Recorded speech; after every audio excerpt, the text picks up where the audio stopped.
अच्छा देखो, कॉस्ट में एक टॉपिक है प्रोसेस कॉस्टिंग, है ना। प्रोसेस कॉस्टिंग जो है तुम लोग सेमेस्टर 2 में एक प्रोसेस कॉस्टिंग सीखा था, ठीक है। प्रोसेस सेमेस्टर 2 क्या होता है, ऑनलाइन या ऑफलाइन? गुड। तो प्रोसेस कॉस्टिंग इसका मतलब प्रोसेस में ही रहेगा, और ठीक है, वो कभी कंप्लीट नहीं हो पाएगा। वो क्या रहेगा, हमेशा वर्क इन प्रोग्रेस में, ठीक है। वो हमेशा प्रोसेस में ही रहेगा, वो कभी और आउटपुट में आएगा नहीं। खैर, लेकिन जॉइंट प्रोडक्ट बाई प्रोडक्ट क्या होता है? What is joint product and by product? देखो, कभी भी अगर प्रोसेस कॉस्टिंग मतलब ही क्या होता है? प्रोसेस कॉस्टिंग मतलब ऐसा तरीका जिससे हम गुड्स तो बनाएंगे बट वो डिफरेंट प्रोसेस के थ्रू होके निकलेगा। मतलब एक प्रोसेस में कंप्लीट होगा तो दूसरा प्रोसेस, वहाँ पे कंप्लीट होगा तो तीसरा प्रोसेस, ठीक है। मतलब ऐसे वो कंप्लीट नहीं हो सकता, बिना कंप्लीट के नहीं हो सकता, ठीक। ये जनरली उस टाइप केमिकल इंडस्ट्रीज में जनरली यूज़ होता है प्रोसेस कॉस्टिंग। खैर, समझाने के लिए तो हम तुमको ये केमिकल इंडस्ट्री बताएंगे तो नहीं तो तुमको समझ में आएगा, ना ही तुम समझा पाएंगे। जब हम एक ऐसा एग्जाम्पल लेंगे जिससे कि हम तुमको आराम से क्या कर पाए, समझा पाए, ठीक है। तो हम आज एक मिठाई वाला है, क्या है, और मेरे साथ साथ तुम लोग मेरा है वो वर्कर, हम लोग सब मिल के क्या करते हैं, मिठाई बनाते हैं, ठीक है। हम है मेन मिठाई वाला, मतलब वो जो सब कुछ काम करता है, और तुम लोग मेरा क्या हो जाएगा, काम। हम लोग सबको मिल के काम करेंगे, ठीक है। अब तुम खुद सोचो, आज हम लोग मिठाई बनाना स्टार्ट करेंगे। हम लोगों का जो मिठाई बनता है वो मिठाई मेनली क्या चाहिए, मिल्क चाहिए। तो मान लो हम लोग मिल्क लेके आए, हम लोग लेके आए हैं मिल्क। हम लोग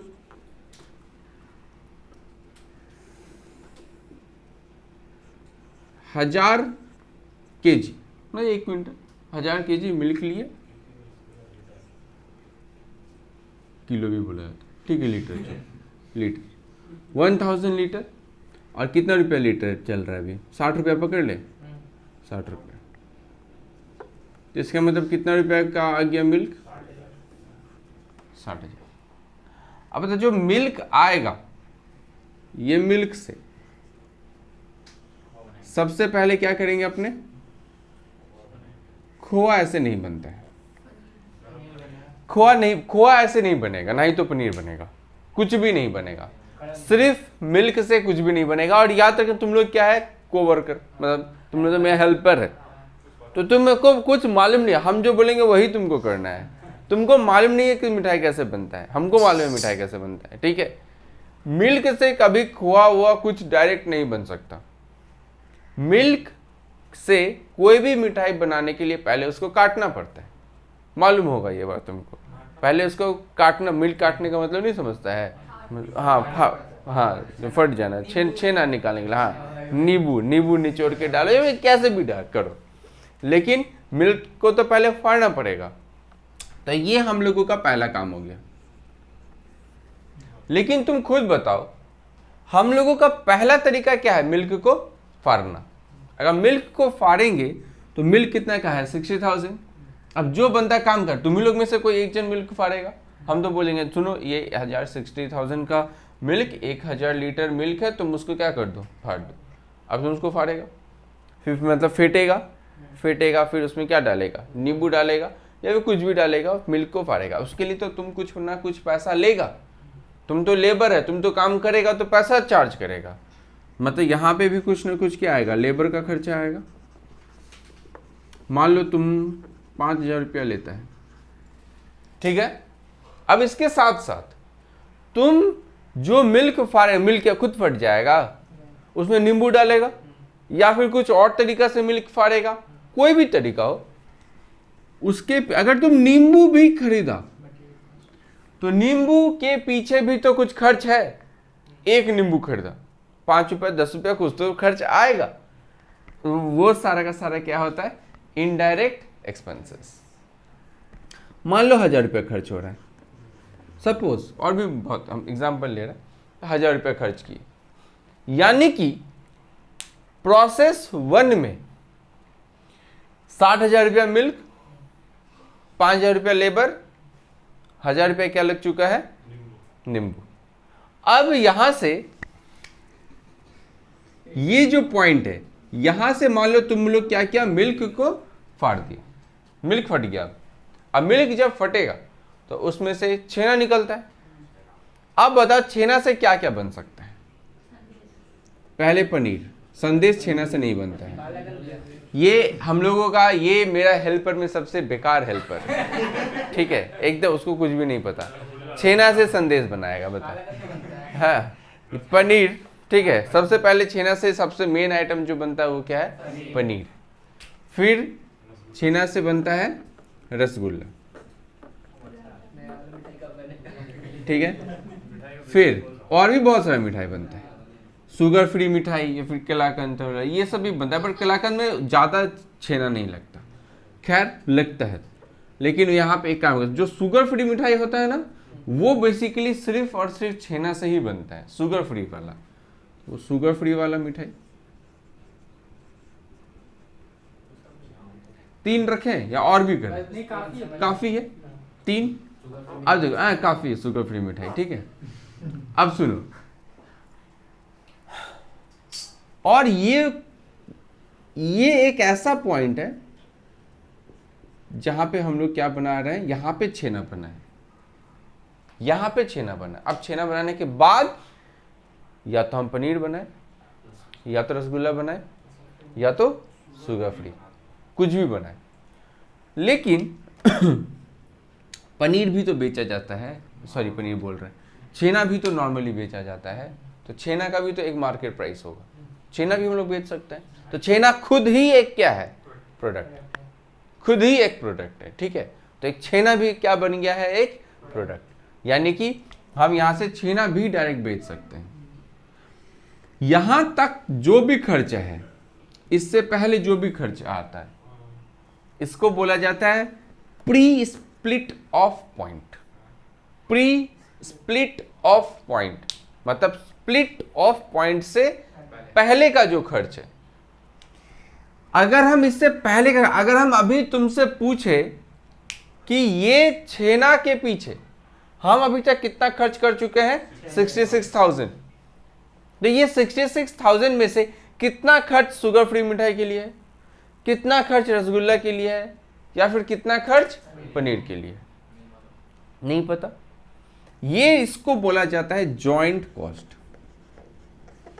जो खर्च नहीं बांटा जा सकता, खुद में नहीं, अभी तक नहीं बांटा जा सकता, बट बांटने का तरीका होता है, इसको क्या बोला जाता है? Joint cost. मतलब स्प्लिट ऑफ पॉइंट से पहले जो भी खर्च होता है उसको क्या बोला जाता है? Joint cost. अब स्प्लिट ऑफ पॉइंट के बाद जो खर्च होगा तो उसको क्या बोला जाएगा? Post split of point. और स्प्लिट ऑफ पॉइंट से पहले जो खर्च होगा वो उसको क्या बोला जाएगा? प्री स्प्लिट ऑफ पॉइंट या फिर जॉइंट कॉस्ट, ठीक है।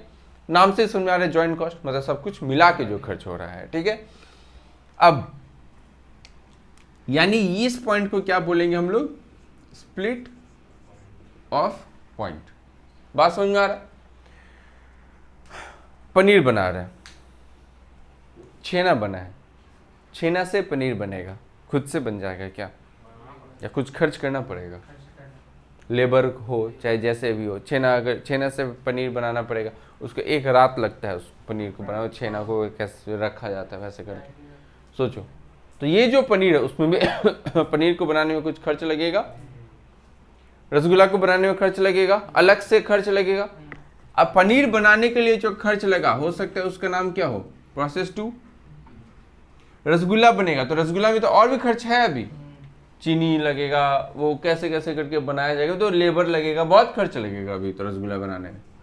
तो इसको क्या बोलेंगे? प्रोसेस 3। शुगर फ्री मिठाई के लिए बनाने के लिए भी खर्च है, यानी इसको क्या बोलेंगे?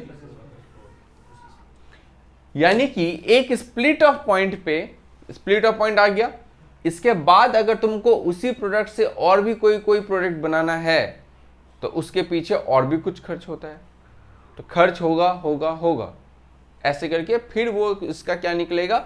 मान लो ये बन गया तो पनीर का क्या बने निकलेगा? यहाँ पे मार्केट वैल्यू जितना करके बेचा जाएगा, फिर रसगुल्ला क्या क्या निकलेगा? मार्केट वैल्यू, फिर शुगर फ्री का क्या निकलेगा? Market value. लेकिन ज्वाइंट प्रोडक्ट बाय प्रोडक्ट में हम लोग ये सीखेंगे कि एक्चुअली में हम लोग जो बनाएंगे, मतलब एक्चुअली में हम लोग जो डिस्ट्रीब्यूट करने वाले हैं, वो ये सीखना है कि जो भी बन रहा है, देखो अगर हम प्रोसेस और शुगर फ्री मिठाई का बात करें तो इसके यहाँ प्रोसेस 4 में जो भी खर्च होगा, जो भी जितना भी खर्च हो, वो सिर्फ और सिर्फ किस में ऐड होगा, शुगर फ्री वाला मिठाई में, क्योंकि इसी के पीछे खर्च हो रहा है तो इसी का प्रोडक्ट में ऐड होगा।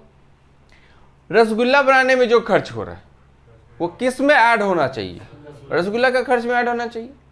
पनीर बनाने में जो खर्च हो रहा है वो ऐड कहाँ होना चाहिए, पनीर बनाने में, मतलब पनीर में ऐड होना चाहिए, सीधा बात है। लेकिन प्रॉब्लम यहां है कि ये वाला जो खर्च हम लोग ऑलरेडी कर चुके हैं सबसे पहले, इस खर्च में से कितना खर्च पनीर में जाना चाहिए, कितना खर्च रसगुल्ला में जाना चाहिए, या फिर कितना खर्च शुगर फ्री में जाना चाहिए। प्रॉब्लम ये है ज्वाइंट कॉस्ट और बाय प्रोडक्ट। यहां से हम कितना खर्च इन तीनों में किस हिसाब से बांटेंगे, तो इसको बांटने के लिए बहुत सारा तरीका होता है। 6 तरीका है टोटल, ठीक है, अलग अलग तरीका से 6 तरीका है। अब तुम खुद सोचो, यहां पे एक स्प्लिट ऑफ पॉइंट आ रहा है, अगर स्प्लिट ऑफ पॉइंट का हम खर्च बांटेंगे तो हो सकता है मेरा क्वेश्चन बोले कि क्वांटिटी के हिसाब से बांटो, पनीर कितना है, रसगुल्ला कितना है, ये कितना है, क्वांटिटी। जैसे यहाँ पे अगर हम देखें तो क्वांटिटी सूटेबल नहीं होगा। क्वांटिटी क्यों सूटेबल नहीं होगा, पनीर किस हिसाब से बिकता है, केजी के हिसाब से, रसगुल्ला किस हिसाब से बिकता है, पीस के हिसाब से, अगेन शुगर फ्री किस हिसाब से बिकता है, पीस के हिसाब से। प्रॉब्लम यह है, अगर यानी कि मेरे को कोई तो एक तरीका चाहिए, या फिर ऐसा भी होता है कि एवरेज कॉस्ट बेसिस पे एवरेज कॉस्ट निकाल लिया, एवरेज कॉस्ट के अकॉर्डिंग उसको बांट दिया, यूनिट के हिसाब से भी निकाला जा सकता है, मार्केट वैल्यू के अकॉर्डिंग भी निकाला जा सकता है। तो अलग अलग तरीका है, तुम यही सीखेगा कि कितना तरीका है और किस तरीका से हमको ये 66,000 रुपीज इन लोग में बांटना है। ये सीखने का तरीका को ही जॉइंट कॉस्ट बोलते हैं। बात समझा जॉइंट कॉस्ट क्या होता है?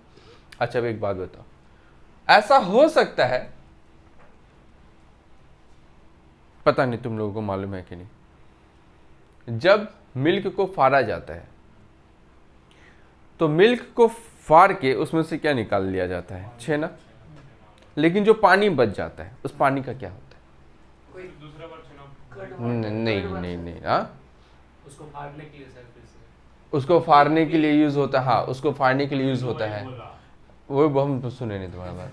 अगर ये जो उसको फाड़ने के लिए यूज किया जा सकता है, लेकिन वो ना बिकता भी है, उसका ना खीर भी बनाया जाता है, थोड़ा खट्टा खट्टा खीर लगता है उसका, ठीक है। हाँ, उसको हम लोगों के लैंग्वेज में घुड़जौर बोलते हैं, घुड़जौर बोला जाता है, लेकिन वो खाया जाता है, ठीक है। ऐसा नहीं है कि वो फेंक दिया जाता है या फिर बिकता नहीं, ऐसा नहीं है, वो बिकता है। अब प्रॉब्लम क्या है बोल तो, अगर तुम छेना बना रहा है तो वो पानी बनेगा ही बनेगा, बनेगा कि नहीं बनेगा? रोक सकता है क्या तुम उसको? ना, रोक नहीं सकता। ऐसा भी होता है कि कोई एक प्रोडक्ट बनाने के लिए वो वाला प्रोडक्ट को हम रोक नहीं सकते, वो अपने आप बनेगा, उसको क्या बोला जाता है? By product. समझा? रियल लाइफ में भी ऐसा होता है। अब तुम मान लो पेन बना रहा है, ये क्या, ये तो प्लास्टिक का ही है, ये क्या ऐसे ही बन जाता है? ऐसे थोड़ी ना प्लास्टिक मिलता है, इसको तो कट करना पड़ता है, मशीन से कट होता है। मशीन से अगर कट करेगा ऑब्वियसली कुछ स्क्रैप निकलेगा, इसका कट कूट के उल्टा फुल्टा शेप के अजीब अजीब टाइप का शेप निकलेगा उसमें। अब वो वाला जो शेप रहेगा उसको कंपनी क्या करता है? फेंक देता होगा, या तो उसको गला के फिर से बनाएगा, या फिर बहुत सारा कंपनी क्या करता है उसको बेच भी देता है, स्क्रैप वैल्यू में बेच देता है। तो स्क्रैप वैल्यू में अगर तुम बेच देगा तो भी तो उसका कुछ रुपया मिलेगा तुमको, तो वो होता है by product. That means by product का जो जनरेट होगा वो इसी पॉइंट पे बाई प्रोडक्ट भी जनरेट हो जाता है, या फिर कहीं भी बाई प्रोडक्ट जनरेट हो। तुम लोगों का ये इतना हार्ड नहीं देगा, कि हाँ इस पॉइंट पे बाई प्रोडक्ट हो रहा है या इस पॉइंट पे या इस पॉइंट पे, उतना हार्ड में नहीं जाएगा, आईपीसीसी वगैरह में फिर भी जाएगा। अब देखो बाई प्रोडक्ट में, बाई प्रोडक्ट को जितना भी सेल करके मिलेगा उस बाई प्रोडक्ट का सेलिंग प्राइस, दैट मीन्स उस बाई प्रोडक्ट का वैल्यू इस ज्वाइंट कॉस्ट से क्या हो जाना चाहिए, माइनस हो जाना चाहिए। समझा? जैसे अगर हम रसगुल्ला बना रहे, जो पानी वो जो मान लो वो उसको हम लोग बेचे, ऑब्वियसली ज़्यादा नहीं मिलेगा, मान लो बेच के मेरे को 500 रुपये ही मिला। अगर 500 रुपया भी मिला तो मेरा टोटल खर्च कितना हुआ था, 66,000, और बाई प्रोडक्ट ये क्या है, ये total cost minus sale of sale of by product 500, तो माइनस करके कितना आ जाएगा, 65,000। बात समझा? ये हो गया तुम्हारा। अब हम लोग किसको बांटेंगे, अब इन तीनों में कौन सा खर्च बटेगा, 66,500। कोई दिक्कत? ये कॉन्सेप्ट था, कोई दिक्कत नहीं है। फटाफट इसको क्या करेंगे, रसगुल्ला पनीर को उतार लो फटाफट, काम आएगा। हाँ, प्लेट में उतारने वाला चीज कॉपी में उतारना पड़ रहा है, कोई बात नहीं, ठीक है, ठीक है, लिख लिया। चलो अब सबसे पहले एक एक मेथड करके करते हैं। लिखो method 1, average unit cost method. Average unit cost method, average unit cost method, average unit cost method. लिखो example, example, the following particulars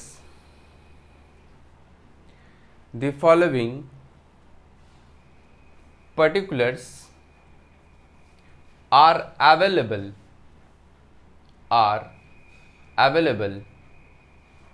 in respect of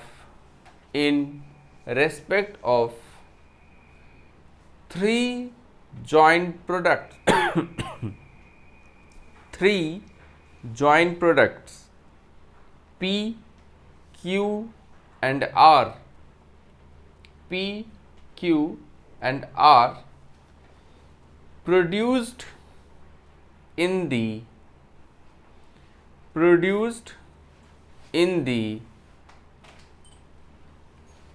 factory of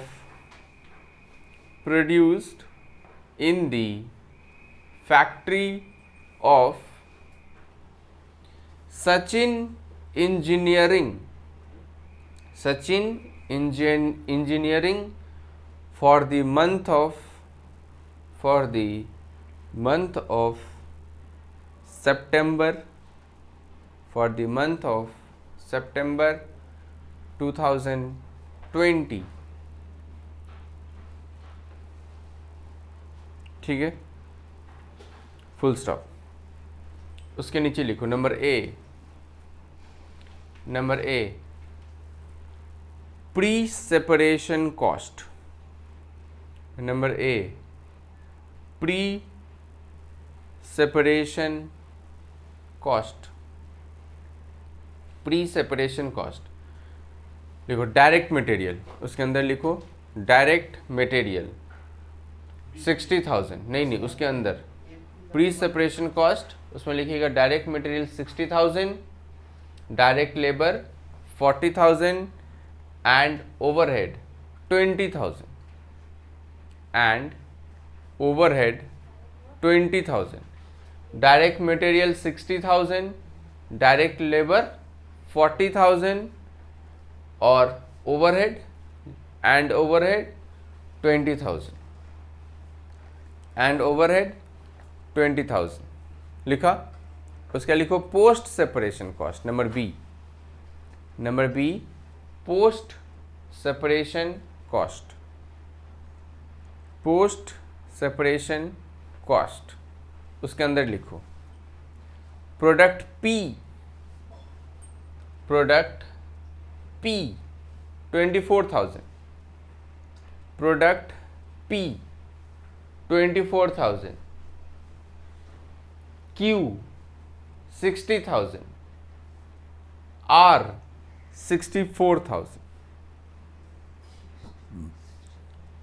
P का बोले 24, Q का बोले 60 और R का बोले 64।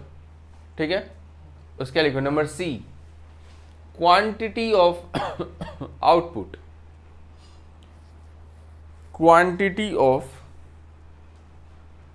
Output product P 2000 units, product P 2000 units, product Q 10,000 units, product Q 10,000 units and product R 8,000 units and product R 8,000 unit। उसके लिखो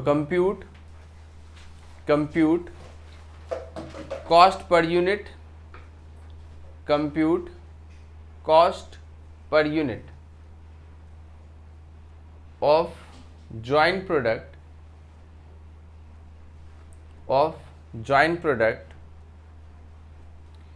after apportionment of common cost, after apportionment of common cost, after apportionment of common cost। ठीक है, चलो अब question पढ़ो। Question को ध्यान से देखो। हमको बोले pre separation point, pre separation cost मतलब कौन सा बात कर रहा है?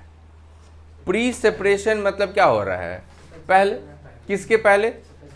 स्प्लिट ऑफ पॉइंट के पहले, मतलब ये हो गया जॉइंट कॉस्ट। कितना है जॉइंट कॉस्ट? देखो कितना कॉस्ट को हम लोगों को बांटना है। जॉइंट कॉस्ट कितना है? 1,20,000। कैसे निकाला? ऐड कर दिए।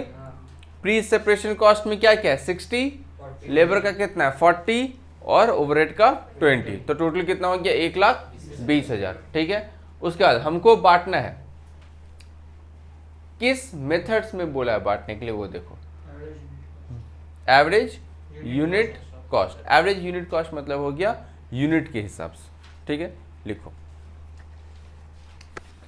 Total joint cost, total joint cost is equal to 60,000 plus 40,000 plus 20,000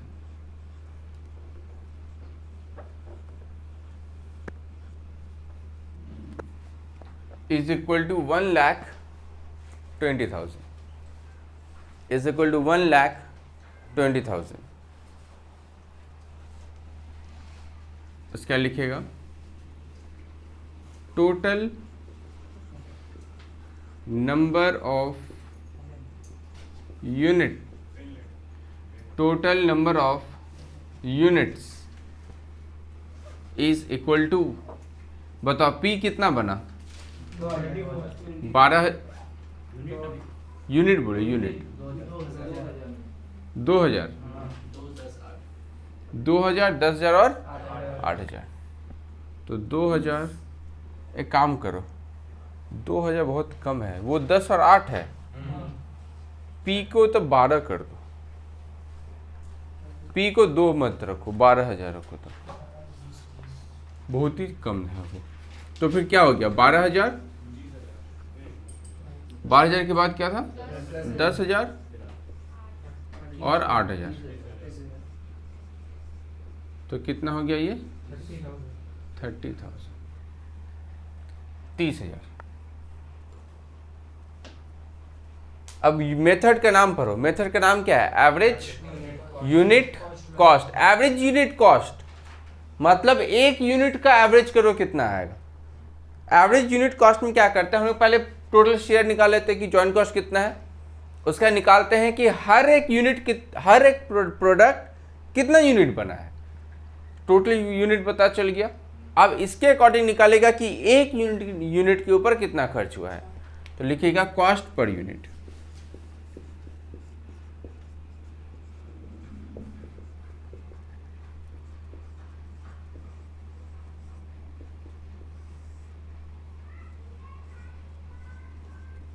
एक लाख 20,000 डिवाइडेड बाई 30,000 तो कितना आएगा 4 यानी एक यूनिट का खर्च कितना हो गया 4 रुपया। इसके नीचे लिखोगे शेयर ऑफ जॉइंट कॉस्ट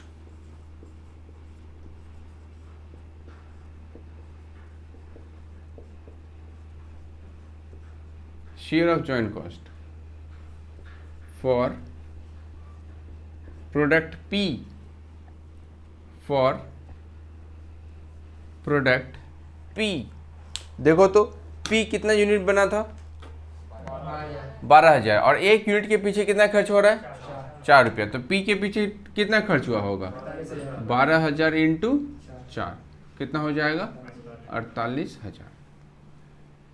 वैसे ही share of joint cost for product Q कितना यूनिट बना था 10,000, तो 10,000 इंटू 4 40,000। उसके बाद share of joint cost for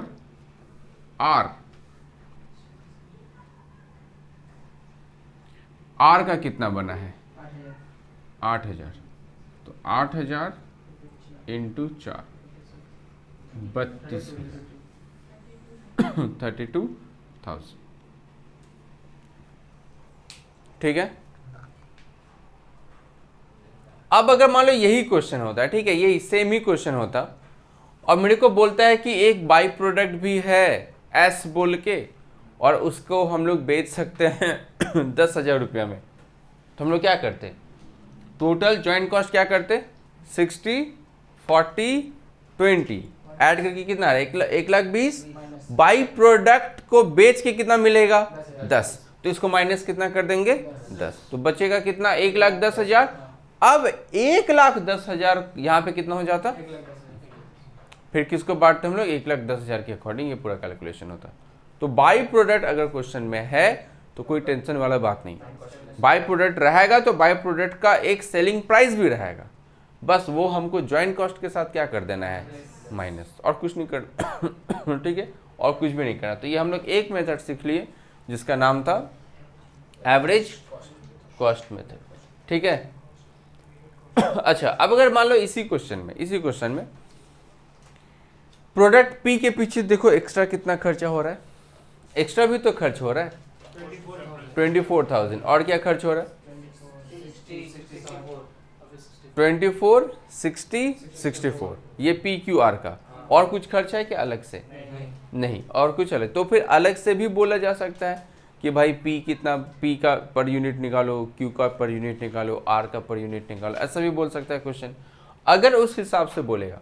तो देखो अगर हम P का निकाले, मान लो P का कॉस्ट हम P का निकाल रहे हैं, Q और R का तुम लोग निकालेगा, ठीक है, cost per unit for P, सुनो ध्यान से, भच भच मत करो बीच में, P का निकाल रहे हैं, ठीक है P का अगर तुम निकालेगा, P का ऑलरेडी कितना खर्च, जॉइंट कॉस्ट में से P का खर्च कितना है 48, P के ऊपर और कितना खर्च कर रहे हो 24,000, तो P के लिए टोटल कितना खर्च हो जाएगा 48 प्लस 24 72। अब कॉस्ट पर यूनिट निकाल पाओगे, एक यूनिट का दाम कितना हो जाएगा 72,000 बाई 12,000, कितना निकल गया 6।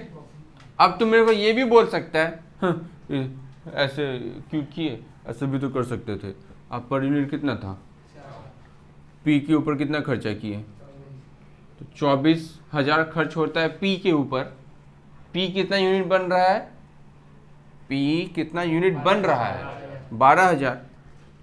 तो 12,000 यूनिट बन रहा है और टोटल खर्चा आप बोल रहे हैं 24,000 किए, तो एक यूनिट के ऊपर कितना किए, तो पहले कितना था, कितना खर्च किए, जोड़ दीजिए कितना आ जाएगा, तो कर कोई प्रॉब्लम नहीं है, कर ही सकता है। तुमको जो समझ में आ रहा है वो कर लो, कोई दिक्कत नहीं है उसमें, बस तरीका दोनों सेम ही है, ठीक है। चलो इसको फटाफट, अभी हम किसका कर लिए, पी, तो पहले इसको तुम लोग लिख लेगा जो हम किए, उसके बाद क्यू और आर का तुम लोग खुद निकालेगा, ठीक है। क्यू और आर का तुम लोग खुद निकाल के बोलेगा कि आंसर कितना आ रहा है, फटाफट।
कितना है क्यू का,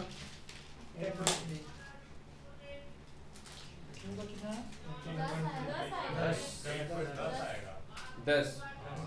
1,40,000 प्लस 60 1,00,000 1,00,000 1,00,000 10,000 बाई 10